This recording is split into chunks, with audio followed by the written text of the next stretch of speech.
ছাত্র জনতার অভ্যুত্থানের ফলে সাবেক প্রধানমন্ত্রী শেখ হাসিনার পতনে যুক্তরাষ্ট্রের জড়িত থাকার বিষয়ে কথা বলেছে দেশটির পররাষ্ট্র দপ্তরের principal deputy spokesperson Vedanta Patel. তিনি বলেন, দ্ব্যর্থহীনভাবে বলতে চাই, বাংলাদেশে সরকার বিরোধী বিক্ষোভে যুক্তরাষ্ট্র জড়িত ছিল না। তবে যুক্তরাষ্ট্র ডক্টর মোহাম্মদ ইউনূসের নেতৃত্বাধীন অন্তর্বর্তী সরকারের সঙ্গে কাজ করতে প্রস্তুত। স্থানীয় সময় সোমবার পররাষ্ট্র দপ্তরের নিয়মিত প্রেস ব্রিফিংয়ে এসব কথা বলেন তিনি।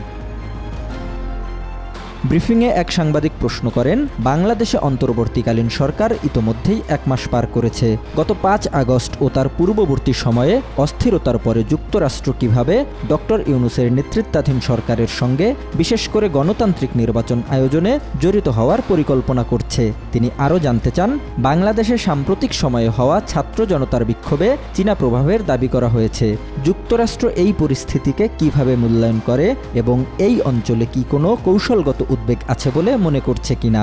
Already 1 month, Bangladesh has an interim government. How does the US plan to engage with Dr. Yunus-led Bangladesh in the aftermath on the unrest on August 5th, especially to democratic election? And secondly, there have been claims about Chinese influence in Bangladeshi recent student protests. How does US assess this situation, and does it perceive any strategic concern in the region? প্রশ্নের জবাবে প্যাটেল বলেন, দেখুন, আমরা বাংলাদেশের পরিস্থিতি নিবিড়ভাবে পর্যবেক্ষণ করছি।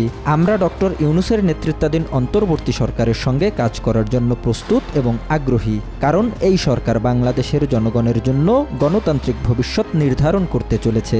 এর বাইরে আমি আর কিছু বলতে চাচ্ছি না। So look, we're continuing to monitor the developments in Bangladesh closely.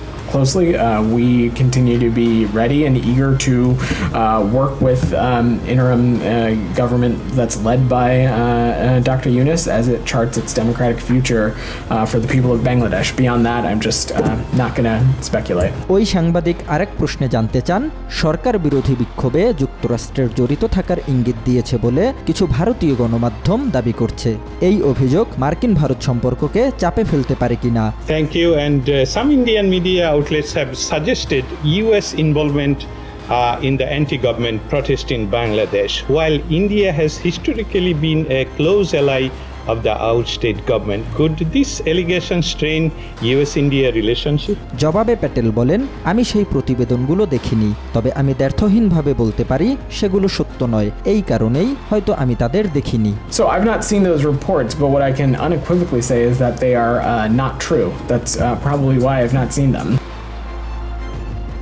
Zahirul ইসলাম, আজকাল।